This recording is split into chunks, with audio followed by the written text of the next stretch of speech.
अस्सलाम वालेकुम। अपने इस वीडियो के अंदर हम क्लास 11 की एक्सरसाइज 5.3 का क्वेश्चन नंबर 8 सोल्व करेंगे। ये बहुत ही ज़्यादा इंपॉर्टेंट क्वेश्चन है हमारे पास एग्जाम्स के पॉइंट ऑफ व्यू से भी। तो हमें क्या गिवन क्वेश्चन है कि resolve the following into partial fraction. हमें ये रैशनल फ्रैक्शन दे दी गई, हमने इसको क्या करना है, पार्शियल फ्रैक्शन के अंदर रिजोल्व करना है। तो हम क्या कर सकते हैं कि सबसे पहले हम इसको किस तरह से सोल्व करते थे। हम सबसे पहले देखते थे क्या गिवन रैशनल फ्रैक्शन है हमारे पास, प्रॉपर रैशनल फ्रैक्शन है या इम्प्रॉपर रैशनल फ्रैक्शन है। हम देख सकते हैं ये हमारे पास क्या प्रॉपर रैशनल फ्रैक्शन बन रही है, क्योंकि ऊपर हमारे पास डिग्री 0 आ रही है, मतलब छोटी डिग्री आ रही है, नीचे हमारे पास डिग्री बड़ी आ रही है। नीचे हमारे पास क्या डिग्री एक्स स्क्वायर और यहाँ पर एक्स की पावर 4 बन रही है, मतलब हमारे पास 4 डिग्री है, ऊपर हमारे पास 0 डिग्री है। तो ये प्रॉपर रैशनल फ्रैक्शन है। तो अब हम इसको क्या कर सकते हैं कि पार्शियल फ्रैक्शन की फॉर्म के अंदर लिख सकते हैं। अगर इम्प्रॉपर होता तो हमें इसको पहले प्रॉपर में कन्वर्ट करना पड़ता। तो इसको हम किस तरह से पार्शियल फ्रैक्शन की फॉर्म में लिख सकते हैं। हम जानते हैं कि यहाँ पर हमारे पास क्या लीनियर रिपीटेड फैक्टर्स भी आ रहे हैं, x-1 लीनियर मतलब जिनकी पावर 1 है वो रिपीटेड फैक्टर्स भी आ रहे हैं, उसके अलावा क्वाड्रेटिक फैक्टर भी आ रहा है। तो हम लीनियर जो रिपीटेड फैक्टर्स होते थे उनको किस तरह से लिखते थे, 1/। अब यहाँ पर x-1 का स्केयर आ रहा है, तो यहाँ पर क्या आ जाएगा, एक दफ़ा x-1 आ जाएगा प्लस b के नीचे उसकी दूसरी पावर आ जाएगी, x-1 का स्केयर आ जाएगा। इसी तरह से अगर हमारे पास x-1 का क्यूब होता तो प्लस c ओवर x-क्यूब बन गया। अब हमारे पास आ जाता है प्लस, अब हमारे पास है ये क्वाड्रेटिक फैक्टर। इसको हम किस तरह से लिखेंगे, इसको हम a b और अब हमारे पास क्या है c d आ रहा है, तो हम इसको cx प्लस d के नीचे लिखेंगे, cx plus d over x square plus 2 आ गया। हम जानते हैं कि क्वाड्रेटिक फैक्टर्स को हम इस तरह से लिखते थे कि हम cx प्लस d के नीचे लिखेंगे, मतलब दो हमारे पास आ जाते हैं कॉन्स्टेंट c और d जैसे आ गए हैं, उनके नीचे लिखते हैं। तो ये हम हमारे पास क्या आ गई, हमने इसको पार्शियल फ्रैक्शन की फॉर्म के अंदर लिख दिया। इसको हम क्या कर देते हैं, लेट्स सपोज हम इक्वेशन 1 का नाम दे देते हैं। अब हमने क्या करना है कि हमने a b c और d की वैल्यूज फाइंड करनी है और उनको इसमें पुट कर देंगे, तो हमारे पास given rational fraction partial fraction के अंदर रिजोल्व होकर आ जाएगी। तो सबसे पहला हम काम क्या करते हैं कि हम ये हमारे पास जो गिवन रैशनल फ्रैक्शन में हमारे पास q ऑफ x होता है, x-1 का square into x square plus 2 आ रहा है, जैसे हम क्या करेंगे इसको दोनों तरफ इक्वेशन 1 के मल्टीप्लाई करेंगे। तो मल्टीप्लाई x-1 होल का square into x square plus 2 on both sides of 1। Equation 1 की दोनों साइड पे हम इसको मल्टीप्लाई करेंगे।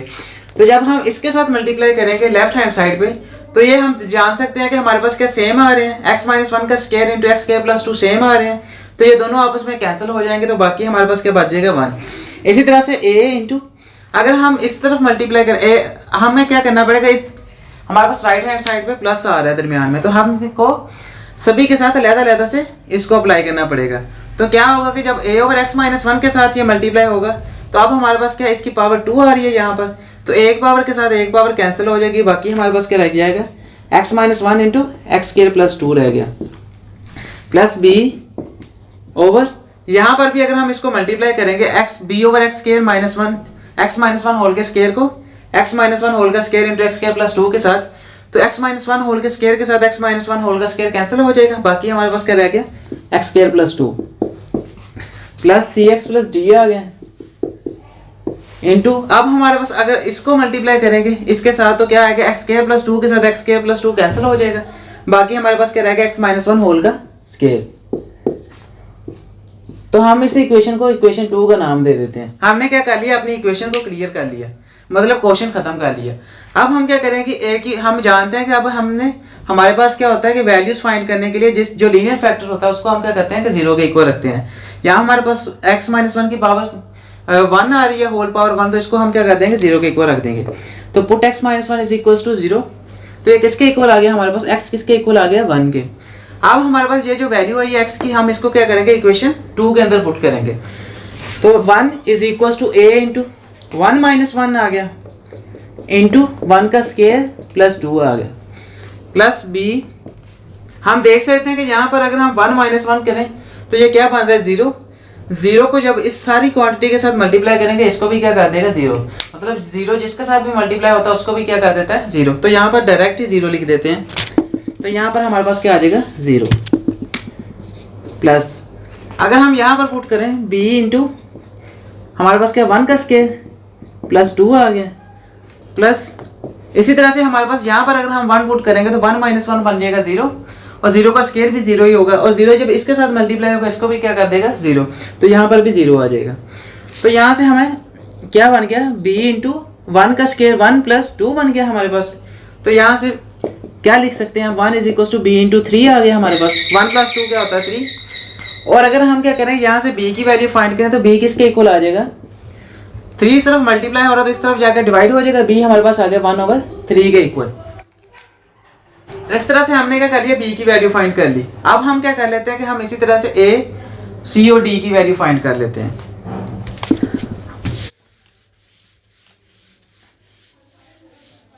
अब ये इक्वेशन 1 हमारे पास दोबारा यूज होनी है, तो हम इसको थोड़ा सा ऊपर लिख लेते हैं। 1/x-1 होल का square into x square plus 2 किसके इक्वल है, a/x-1 प्लस b/x-1 होल का square plus cx plus d/x square plus 2। ये है हमारे पास इक्वेशन 1। तो इस तरह से हम क्या कर लेते हैं आप, और इक्वेशन 2 भी लिख लेते हैं। 1 is equal to a into x-1 into x square plus 2 plus b into x square plus 2 है हमारे पास, plus cx plus d into x-1 whole का स्केयर आ गया। ये इक्वेशन 2 है हमारे पास।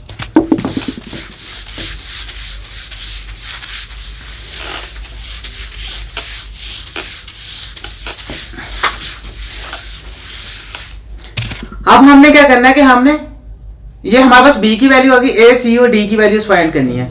तो हम जानते हैं कि अब हम इसको किसी को 0 के इक्वल नहीं रख सकते क्योंकि हमारे पास लीनियर फैक्टर नहीं आ रहा, बल्कि हमें क्या करना पड़ेगा, इनका मतलब लीनियर फैक्टर की पावर 1 नहीं आ रही। अब हमें क्या करना पड़ेगा कि इसके कोफिशिएंट्स को कंपेयर करना पड़ेगा। तो उसके लिए हम क्या करते थे कि हम अपनी इक्वेशन 2 को एक्सपैंड करेंगे। तो हम इसको एक्सपैंड कर लेते हैं। तो ये किसके इक्वल आ जाएगी, 1 is equal to a into, अगर हम इसको भी आपस में मल्टीप्लाई कर दें तो ये क्या बन जाएगा, x cube minus plus 2x minus x square minus 2 बन गया हमारे पास, प्लस b, अगर हम b को अंदर मल्टीप्लाई करते हैं तो bx स्केयर प्लस 2b बन जाएगा, प्लस अगर हम इसको भी cx प्लस d आ गया हमारे पास और इसका स्केयर खोल दें तो ये किसके इक्वल बन जाएगा, x square plus 1 minus 2x आ गया हमारे पास। तो ये किसके इक्वल आ जाएगा हमारे पास, 1a, अगर a को भी अंदर मल्टीप्लाई करते हैं तो ax क्यूब प्लस 2ax आ गया माइनस ax स्केयर आ गया माइनस 2a आ गया, plus bx square plus 2b, और इसी तरह से अगर हम cx प्लस d को भी अंदर मल्टीप्लाई करते हैं तो क्या बन जाएगा, cx क्यूब x, और जब हमारे पास x x के साथ मल्टीप्लाई होगा तो x क्यूब बन जाएगा, प्लस cx आ गया माइनस 2cx स्केयर आ गया, और इस तरह से प्लस dx स्केयर आ गया, और बाकी हमारे पास क्या आएगा, प्लस d माइनस 2dx।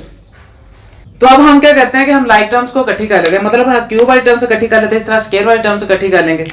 तो ये किसके इक्वल आ जाएगा, 1 is equal to ax cube plus cx cube आ गया हमारे पास, और इस तरह से अब स्केयर वाली टर्म्स आ जाएंगी, माइनस ax स्केयर आ गया माइनस ax स्केयर आ गया, और क्या है हमारे पास, plus bx square minus 2cx square आ गया, और उसके अलावा क्या है, प्लस dx स्केयर आ गया। x वाली टर्म्स को इकट्ठा कर दें तो प्लस 2ax आ जाएगा, और उसके अलावा हमारे पास कौन सी टर्म है, प्लस cx आ गया और माइनस 2dx आ गया।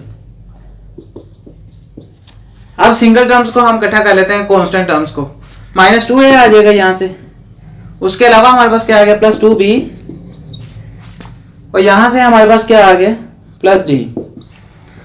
अब हम क्या करेंगे कि हम अगर यहां से x क्यूब का कॉमन ले लें तो उसके साथ हमारे पास कोफिशिएंट आ जाएगा उसका a प्लस c आ गया, इन दोनों में से एक्स क्यूब को कॉमन लेने से, प्लस अगर एक्स स्केयर को कॉमन ले तो यहाँ से क्या मान क्या हमारे पास, minus a plus b minus 2c plus d आ गया, और इसी तरह से प्लस x को कॉमन ले लिया तो हमारे पास क्या बन गया, उसका कोफिशिएंट आ जाएंगे 2a plus c minus 2d, और प्लस हमारे पास क्या आ गया, constant terms minus 2a plus 2b plus d आ गया।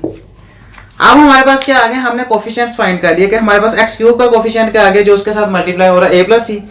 इस तरह से हमने क्या कर लिया कि एक्स स्क्वायर का कोफिशिएंट फाइंड कर लिया जो उसके साथ मल्टीप्लाई हो रहा है, तो इस तरह से एक्स का कोफिशिएंट आ गया और हमारे पास कांस्टेंट आ गए जो क्या है एक्स नोट के कोफिशिएंट्स। तो हमने क्या करने थे, कोफिशिएंट्स फाइंड करने थे। तो अब हम क्या कर लेते हैं,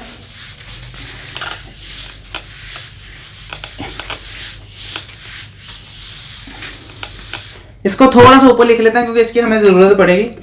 1 is equal to x cube है हमारे पास, a प्लस सी आ गया, plus x square into minus a plus b minus 2c plus d आ गया, plus x into 2a plus c minus 2d आ गया, और प्लस क्या है minus 2a plus 2b plus d आ गया। लेट्स सपोज इसको इक्वेशन 3 का नाम दे देते हैं।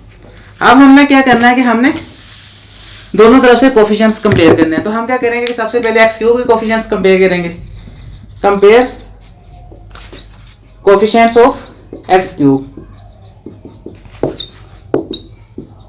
तो ये हमारे पास किसके इक्वल आ जाएगा, इस तरफ से एक्स क्यूब हमारे पास क्या है 0, हमारे पास कोई एक्स क्यूब वाली टर्म नहीं है, इस तरफ से क्या आ गया a प्लस सी। अब हमारे पास तो b की वैल्यू है जहां से हमें कोई वैल्यू नहीं मिल सकती, तो हम इसको इक्वेशन 1 का नाम दे देते हैं। अब हम क्या कर लेते हैं, एक लेस पावर के कोफिशिएंट्स कंपेयर कर लेते हैं। हम क्या कर लेते हैं एक्स स्क्वायर के कोफिशिएंट्स कंपेयर कर लेते हैं। तो ये किसके इक्वल आ जाएगा, इस तरफ से हमारे पास 0 आ जाएगा, और इस तरफ से हमारे पास क्या बन गया minus a plus b minus 2c plus d आ गया। इसको हम क्या कर लेते हैं कि इक्वेशन 2 का नाम दे देते हैं। अब जहां से भी हमें कोई सिंगल टर्म नहीं मिल रही, हमें इक्वेशन की फॉर्म में मिल रही है ना, हमारे पास इन दोनों की वैल्यूज है किसी की, सिर्फ b की वैल्यू, तो हम क्या करते हैं कभी इससे लेस के लिए भी हम इसको इक्वेशंस बना लेते हैं। हम क्या कर लेते हैं x cube x square x और कांस्टेंट एक्स नॉट जिसको कह देते हैं या कांस्टेंट कह लो, कि उन सभी की कोफिशिएंट्स को कंपेयर कर लेते हैं। तो ये हमारे पास 3-4 इक्वेशंस आ जाएंगी। अब बाद में क्या करेंगे हम इनको डिवाइड प्लस माइनस करके हम क्या करें काट फाड़ के मतलब क्या कर लेंगे कि हम ए बी सी डी की वैल्यूज फाइंड कर लेंगे। तो तीसरी इक्वेशन हमारे पास क्या आ जाएगी, जब x के कोफिशिएंट्स कंपेयर किए तो हमारे पास किसके इक्वल आ गया 0, इस तरफ x की कोई टर्म नहीं है तो 0 आ गया, इस तरफ क्या है 2a plus c minus 2d आ गया इसके कोफिशिएंट्स। तो इसको इक्वेशन 3 का नाम दे देते हैं। और हमारे पास क्या आ गया, बाद में कांस्टेंट वाली टर्म्स को कोफिशिएंट्स को कंपेयर किया तो हमारे पास क्या बन जाएगा, इस तरफ से 1 आ गया हमारे पास, और इस तरफ से क्या आ गया minus 2a plus 2b plus d आ गया। इसको इक्वेशन 4 का नाम देते हैं। तो अब हमारे पास ये इक्वेशन 1 है, इसमें से अगर हम a प्लस सी हमारे पास किसके इक्वल है 0 गए, तो अगर हम क्या कर लेंगे यहाँ से a की वैल्यू फाइंड कर लें तो ये हमारे पास क्या बन जाएगा माइनस सी। अब हमारे पास a माइनस सी है, तो अब हम इसको क्या कर लेते हैं कि इक्वेशन 2, 3 और 4 के अंदर पुट कर लेते हैं। तो हमारे पास क्या आ जाएगी, इससे हम c को काट सकते हैं। b हमारे पास किसके इक्वल था 1/3 के। अब हमने क्या करना है a की वैल्यू को इक्वेशन 2, 3 और 4 के अंदर पुट कर दिया, तो हमारे पास किसके इक्वल आ जाएगा देन, यहाँ पर a की जगह पर हमने क्या कर दिया माइनस सी पुट कर दिया इक्वेशन 2 के अंदर। तो ये क्या बन जाएगा c माइनस सी माइनस माइनस प्लस सी बन जाएगा, plus b minus 2c plus d बन गया। ये किसके इक्वल है 0 के। तो इसको हम क्या लिख सकते हैं कि c minus 2c minus c plus b plus d लिख सकते हैं, किसके इक्वल आ गया 0 का। हम इसको इक्वेशन 5 का नाम दे देते हैं। और इसी तरह से अब हम क्या कर लेते हैं कि इनके अंदर भी पुट कर लेते हैं। तो 2 इंटू हमारे पास क्या आ गया, a की जगह पर माइनस सी आ गया प्लस सी माइनस 2d, किसके इक्वल आ गया ये 0 के। तो अब हम क्या कर लेते हैं माइनस 2c है हमारे पास प्लस c आ गया माइनस सी माइनस 2d किसके इक्वल आ गया 0 के। अगर यहाँ से हम -1 को कॉमन ले लें तो क्या बन जाएगा हमारे पास c प्लस 2d बन गया, किसके इक्वल आ गया 0 के। और -1 इधर जाकर डिवाइड हो जाएगा, तो c plus 2d 0 divided by -1 किसके इक्वल आ जाएगा 0 के। तो c प्लस 2d हमारे पास किसके इक्वल आ गया 0 के। हम इसको इक्वेशन 6 का नाम दे देते हैं। तो हमने क्या कर लिया इक्वेशन 3 के अंदर भी a को माइनस ही पुट कर दिया। अब हम क्या कर लेते हैं इक्वेशन 4 के अंदर भी a को माइनस ही पुट कर लेते हैं। तो ये किसके इक्वल आ जाएगा, हम इस तरह करते हैं कि हम बाकी चीजें रिमूव कर देते हैं, इक्वेशन सिर्फ रहने देते हैं। हमारे पास क्या इक्वेशन है c plus 2d is equal to 0। ये कौन सी इक्वेशन है, इक्वेशन 6।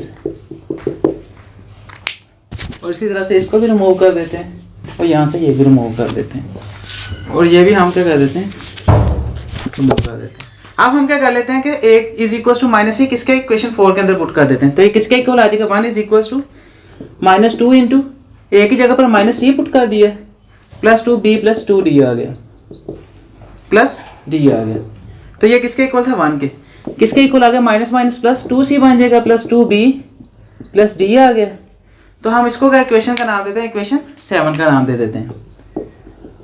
हमने क्या कर लिया कि हमने a की वैल्यूज को पुट कर लिया। अब हम देख सकते हैं कि हमने इसको किसी ना किसी तरह से सिंप्लीफाई करना है। तो हम देखेंगे अगर हम इक्वेशन 5 और इक्वेशन 6 को ऐड कर दें तो प्लस और माइनस सी हमारे पास क्या हो जाएगा, कैंसिल हो जाएगा। तो यहाँ से हमें क्या मिल सकता है कि हमारी इक्वेशन थोड़ी सी सिंप्लीफाई हो सकती है। तो हम क्या कर देते हैं, इक्वेशन 5 और 6 को ऐड कर देते हैं।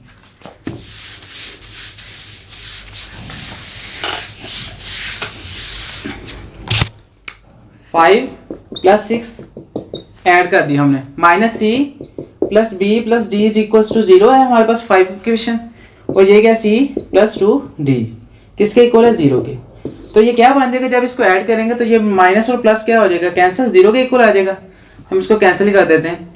और यहाँ से क्या आ जाएगा, plus b plus 3d is equal to 0। तो ये हमारे पास क्या आ गया, b plus 3d is equal to 0। तो हमारे पास क्या अब b की वैल्यू भी है। अगर हम b की वैल्यू पुट कर दें तो यह क्या बन जाएगा, 1/3 plus 3d is equal to 0। तो यहाँ हमें क्या d की वैल्यू मिल सकती है। तो ये किसके इक्वल आ जाएगा, 3d इज इक्वल टू, ये इस तरफ ऐड हो रहा था इस तरफ जाकर माइनस हो जाएगा। और d हमारे पास किसके इक्वल आ गया, -1/9 के। 3 इस तरफ जाकर डिवाइड हो गए। तो हमने d की वैल्यू भी फाइंड कर ली, -1/9। अब हम क्या कर लेते हैं कि हमारे पास b और d दोनों की वैल्यूज आ गई। अब हमने क्या करना है कि हम अगर इसको दोनों को किसी एक इक्वेशन में पुट करें, जहाँ से ये देखें, अगर हम इस इक्वेशन 4 के अंदर इसको पुट करेंगे तो यहाँ से हमें a की वैल्यू भी मिल जाएगी। तो हम क्या कर लेते हैं, अब इसमें पुट कर लेते हैं तो हमें क्या कर देंगे, a की वैल्यू मिल जाएगी। तो 1 इज इक्वल टू हमारे पास क्या आ गया, -2a प्लस 2 इंटू बी हमारे पास किसके इक्वल आ गया, 1/3। और इसी तरह से हमारे पास क्या है, प्लस d हमारे पास क्या है, -1/9। तो ये हमारे पास क्या हो गया। अब हमने क्या किया, 2a फाइंड करना है तो इस तरफ लिख लेते हैं। तो बाकी टर्म्स क्या हो जाएंगे हमारे पास, इस तरफ जाके हम क्या कर लेते हैं कि -2a को इस तरफ ले आएंगे तो हमारे पास क्या बन जाएगा, +2a। तो ये किसके इक्वल आ गया, अगर हम इसको 2/3 आ गया, -1/9 आ गया। अगर 1 को इस तरफ ले जाएं तो क्या बन जाएगा, -1। तो ये किसके इक्वल आ जाएगा, 9। अगर हम इसको लिखें तो क्या बन जाएगा हमारे पास 6। इसका एलसीएम ले लें तो ये क्या बन जाएगा, 6 -1। और इस तरह से ये क्या बन गया, -9। तो यहाँ से हमें क्या वैल्यू मिल गई, किसके इक्वल है, ये 2a के। तो यहाँ से हमें क्या मिल गया, -9 प्लस 6 क्या बन गया, -3। तो ये क्या बन गया, -3 -1 हमारे पास क्या ओवर 9 आ गया। ये क्या बन गया, -4/9। और हमें क्या 2a के इक्वल है ये। तो हम क्या कर लेते हैं कि 2a अगर हमारे पास -4/9 के इक्वल है तो a किसके इक्वल आ जाएगा, -4/9 इंटू 2 हमारे पास क्या आ जाएगा, -4/80। तो अगर हम इसको 2 पे डिवाइड कर दें तो हमारे पास क्या आ जाएगा, 2/9। तो हमें a की वैल्यू भी मिल गई -2/9। हम इसको भी लिख लेते हैं, a किसके इक्वल है, -2/9 के। अब हमने क्या कर लिया कि हमने a b और d की वैल्यूज फाइंड कर ली। अब हमारे पास क्या रहेगी, c की वैल्यू। अगर हम इसको तो हम इजीली फाइंड कर सकते हैं। हम देख सकते हैं कि अगर हम इसको इक्वेशन 1 के अंदर पुट कर दें a की वैल्यू को तो हमारे पास क्या आ जाएगा, c की वैल्यू मिल जाएगी। तो ये किसके इक्वल आ जाएगा, 0 इज इक्वल टू a हमारे पास क्या -2/9 प्लस c इज हमारे पास किसके इक्वल आ गया, 0 के। तो यहाँ से 2/9 हमारे पास किसके इक्वल आ जाएगा, 0 के। इस तरफ माइनस था तो इस तरफ जाकर प्लस हो गया। हमने क्या कर लिया, c की वैल्यू भी फाइंड कर ली। तो ये किसके इक्वल है, 2/9 के। अब हम इस तरह इसको थोड़ा सा अच्छे से लिख लेते हैं। b हमारे पास किसके इक्वल है, 1/3 के। d हमारे पास है -1/9 के। a हमारे पास -2/9 है। और c हमारे पास 2/9 है, प्लस का 2/9। अब हमने क्या करना होता है, सिंपली हमने a b c और d की वैल्यूज फाइंड करनी थी तो वो हमने कर ली। अब इनको इक्वेशन 1 के अंदर पुट कर देंगे तो हमारी ये given rational fraction partial fraction के अंदर रिजॉल्व होकर आ जाएगी। तो इसको इक्वेशन 1 में पुट कर देते हैं, 1/x - 1 होल का square into x square plus 2 किसके इक्वल आ गया, ये a हमारे पास क्या है, -2/9 ओवर x - 1 बन गया। प्लस b हमारे पास किसके इक्वल है, 1/3 के ओवर x - 1 होल का स्क्वायर बन गया। प्लस c हमारे पास क्या है, 2/9 इंटू एक्स प्लस d हमारे पास क्या है, -1/9। तो इसको हम डायरेक्ट इधर लिख लेते हैं कि क्या आ जाएगा, -1/9 आ जाएगा। और ये किसके इक्वल आ गया, एक्स स्क्वायर प्लस 2 के।